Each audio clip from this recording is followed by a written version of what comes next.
Assalamualaikum warahmatullahi wabarakatuh. Jumpa lagi di Bayan Arif Channel, sebuah channel yang mengulas tentang edukasi, inspirasi, dan membuat kita menambah ilmu di dunia ini, tentunya melalui konten-konten yang berkelas.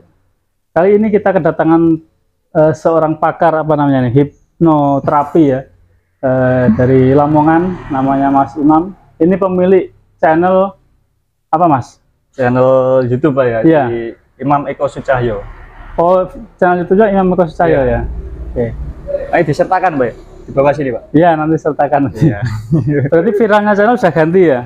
Jadi ada banyak Pak channelnya Pak. Cuma yang Khusus hipnoterapi ini yang Imam Eko Sucahyo itu ya? Imam Eko Sucahyo ya. Oke. Tadi teman kita Mas Aan Haris sudah di hipnoterapi sama Mas Eko, jadi tidak seperti yang kita bayangkan. Jadi hipnotis itu harus ada persetujuan Mas ya, dari kedua belah pihak untuk bisa dihipnotis. Jadi itu mungkin bisa dijelaskan Mas Imam, ilmu hipnoterapi ini fungsinya untuk apa, terus awalnya dari mana Mas? Jadi gini Pak,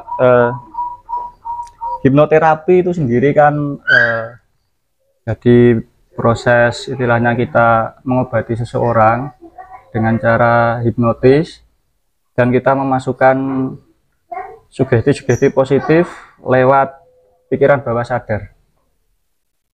Jadi seperti itu Pak. Terus awalnya saya mengikuti dulu hipnotis dan hipnoterapi ini sedikit cerita Pak ya. Iya, iya.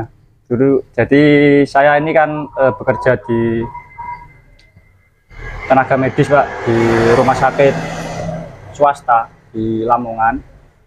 Pada saat dulu 2020 Pak ya, pas ada COVID itu Pak, awal-awalan COVID ya. Jadi saya dan teman saya itu mengikuti pelatihan hipnotis dan hipnoterapi dengan tujuan nanti ketika saya merawat pasien-pasien COVID itu saya bisa menerapi.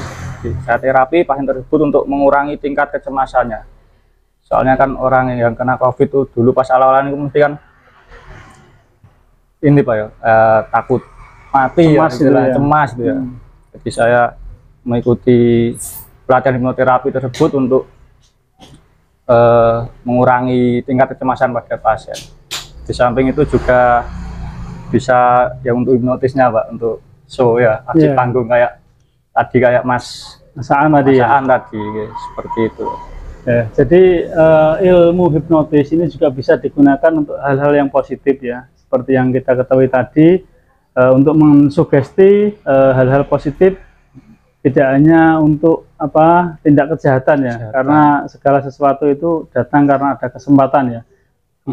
Kemudian Mas Imam ini belajar ilmu hipnotis ini dalam rangka untuk diterapkan di bidang medis. Tepatnya kemarin pas tahun 2020 dia bekerja menangani pasien COVID. Kemudian ada hal-hal yang mungkin lucu Mas selama menangani pasien yang dihipnotis ini. Kalau hal-hal lucu di pasien ini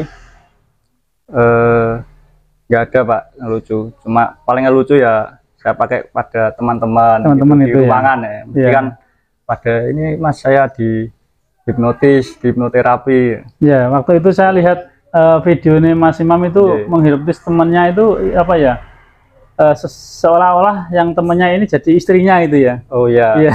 Terus taman godani bojone itu akhirnya marah-marah itu ya. Jadi bisa ya seperti itu. Ya. Kemudian karena pasien COVID ini kan pasti tidak boleh ditunggu keluarga Mas ya. Jadi harus dikuatkan jiwanya, pikirannya melalui sugesti-sugesti positif oleh Mas Imam tadi. Ya, betul. Mungkin bisa dijelaskan ke pemirsa Mas, terkait ilmu hipnoterapi ini bisa dipelajari atau tidak Mas? Jadi untuk ilmu hipnoterapi ini sebenarnya semua orang itu bisa Pak untuk mempelajarinya ya, dan bisa dilogis, maksudnya jadi nggak ada yang kayak pakai jin atau pakai mantra-mantra atau nggak ada ya. Soalnya kan banyak persepsinya orang-orang padahal hipnotis itu ini pakai jin, pakai apa, padahal nggak ada, semua bisa dipelajari.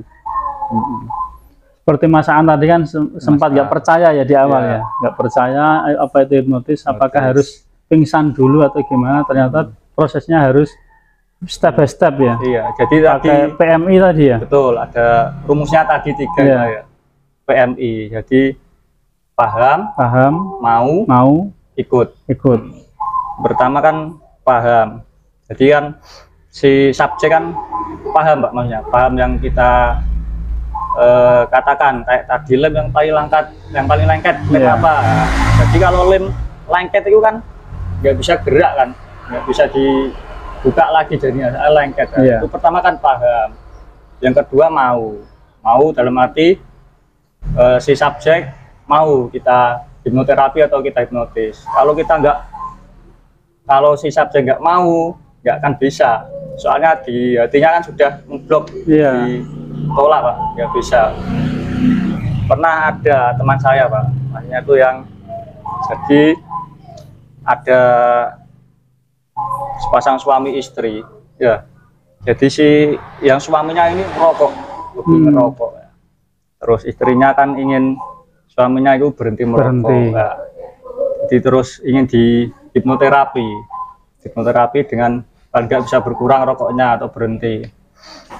Jadi yang ingin hipnoterapi kan istrinya, dan suaminya kan nggak mau, tapi berhubung mau timbang aku iki bojoku kira Jawa ini ngono ya, dimarahi Yoni ya, padahal di hatinya itu nggak mau. Nah, jadi nggak akan bisa, soalnya dari 3 tadi rumusnya PMI tadi ada salah satu yang nggak bisa dilaksanakan tadi. Soalnya kan dia kan nggak mau mata nggak dari hatinya sendiri.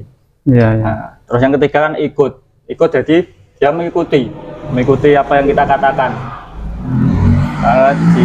Kayak tadi apa, nanti dalam tahun ketiga jari Mas Aan akan menjadi lengket. Lengket kan harus lebih eratkan lagi Nah, jadi kan dia kan ikut, paham, mau, ikut. Jadi kalau sudah 3 itu sudah ini bisa kita terapi dan hipnotis. Jadi hipnotis itu kan diikutinya perintah kita tanpa adanya kritik Pak. Tanpa adanya penolakan ya.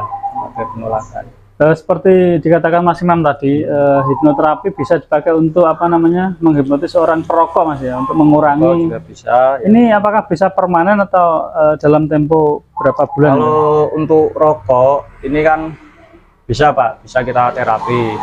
Cuma terkadang orang rokok itu kan biasanya maksudnya lingkungannya, istilah Jawa no awore gembulane kan ngerokok-rokok Pak ya. Kalau seumpama sudah kita terapi, nanti ketika Anda merokok, rokok tersebut rasanya akan berubah menjadi istilahnya kecut atau asin ya. Bener Pak, saat rokok jadi rasanya jadi kecut atau asin seperti yang kita sugestikan itu ya. Karena kan kita sugestikan untuk kebaikan Pak, maksudnya untuk mengurangi rokoknya. Tapi kok terus seumpama besoknya nyoba lagi rokok, kecut ya, masih asin ya, terus besoknya lagi seumpama dia ke warung atau ke lingkungannya yang lain-lainnya kok podo rokok, otomatis dia kan tetap nyoba terus Pak. Nyoba, masuk konco-koncoku rokok gak ikut rokok ya, dia nyoba, nanti lama kelamaan sugesti yang kita tanamkan itu akan hilang sendiri itu ya. Jadi lingkungan itu juga mempengaruhi Pak. Kecuali kalau seumpama hipnoterapi dengan fobia. Nah, fobia itu insya Allah sekali nanti langsung bisa selamanya. Takut cicak atau takut kucing atau apa gitu. Jadi kalau misalnya fobia jarum suntik Mas ya, misalnya mau disuntik, diinfus lah nggak berani, itu bisa berarti ya? Bisa. Jadi saya sering Pak di rumah sakit itu, saya kan tenaga medis Pak di rumah sakit, ada terutama anak-anak itu kan mesti nggak mau Pak ya, nggak mau nurut ya kalau mau disontek apa ya. Nah, jadi ya kita terapkan ilmu yang kita miliki, ilmu hipnoterapi ini ya. Jadi untuk membuat terutama anak-anak itu gimana caranya agar tidak takut terhadap jarum suntik. Pernah sampai saya punya pasien anak-anak Pak ya. Jadi pas saat saya libur itu nggak mau Pak dia diinjeksi, disuntik kalau nggak sama saya. Saya di WA teman saya itu pernah ya. Ya gitu tadi lewat di pendekatan tadi. Yang penting tidak itu Mas ya, tidak dihipnotis apa namanya fobia ular, dihipnotis karena kan dia takut ular ya, dibuat apa sih kendel. Jangan sampai ya, nanti ular buat mainan. Jadi hipnoterapi fobia itu kan ketakutan yang berlebihan Pak, ketakutan berlebihan. Seumpama saya pengen ini nggak takut harimau, bahaya ya. Terus fobia ketinggian malah bahaya juga, naik genteng. Jadi ya kita hipnoterapi nggak asal hipnoterapi ini, jadi tahu lah maksudnya kita sendiri ini. Oke, terima kasih Mas Imam atas ilmu yang kita dapat hari ini diberikan oleh Mas Imam ya terkait ilmu hipnoterapi dan digunakan untuk hal-hal positif di bidang medis. Sangat menginspirasi sekali, banyak yang kita dapat di sini. Ternyata ilmu hipnoterapi ini tidak hanya digunakan untuk, tergantung orangnya ya, mau digunakan untuk hal-hal yang positif juga akan bisa.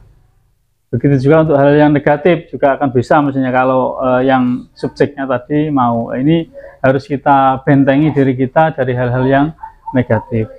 Jadi itu mungkin ilmu yang diberikan oleh Mas Imam tadi bermanfaat bagi para pemirsa. Silahkan jika suka dengan video ini silahkan like, komen, dan share di media sosial kalian.